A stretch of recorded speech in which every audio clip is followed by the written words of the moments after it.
Monsieur le maire, quelle est la raison de la présence des élus littoraux aujourd'hui sur le Salon des maires? Avant tout, ils sont élus, donc ils ont vocation à venir au Salon des maires, comme je le fais moi-même depuis 18 ans, parce que c'est un moment important pour y prendre des idées, pour échanger. Et cette année, avec ma nouvelle casquette de président de l'ANEL, donc des élus des littoraux, c'est aussi l'occasion pour moi de rencontrer des partenaires de l'institution, avec lesquels on travaille tout au long de l'année. C'est aussi l'opportunité d'évoquer des sujets de l'institution, de faire des rencontres avec d'autres élus, d'associations un peu comme la mienne. Ce matin, par exemple, j'étais avec une élue de l'association des îles du Ponant et pour échanger avec elle dans le cadre d'un partenariat que nous pourrions faire parce que évidemment les îles du Ponant connaissent les problématiques de l'ensemble des élus de littoraux de France, notamment sur le trait de côte et sur les problèmes d'érosion. Donc voilà, c'est cette opportunité-là. Ce matin, j'étais avec nos amis de la SMAC aussi, on va dire spécialistes de l'assurance des collectivités locales, parce qu'il y a un sujet sur aujourd'hui la difficulté, notamment pour nos amis de l'outre-mer, parce que j'ai la chance aussi de représenter l'outre-mer. Donc voilà, il y a des tas de raisons qui amènent le président de l'ANEL à être présent dans ce salon qui est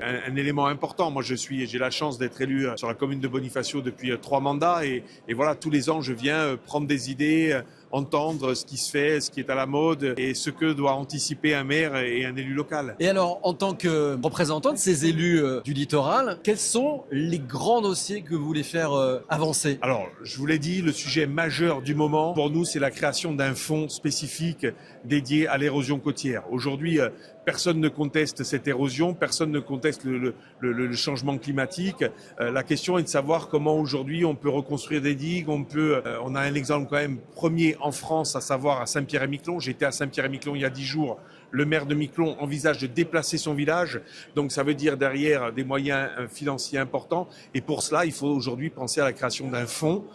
Nous avons échoué avec le précédent Premier ministre qui nous a gentiment dit le littoral paiera pour le littoral.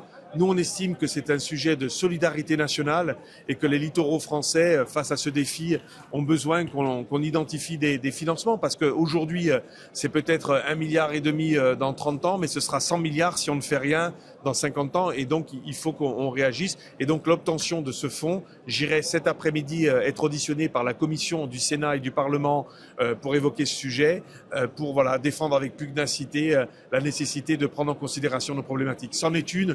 Je vous passe la question du logement dans nos communes, je vous passe la question de l'application de la loi littorale à laquelle nous sommes très attachés, mais après 40 ans, on fêtera les 40 ans l'année prochaine, il y a peut-être un petit toilettage et en tout cas une réflexion un peu plus poussée qui doit être menée sur le sujet. Merci beaucoup, monsieur le maire. Merci à vous.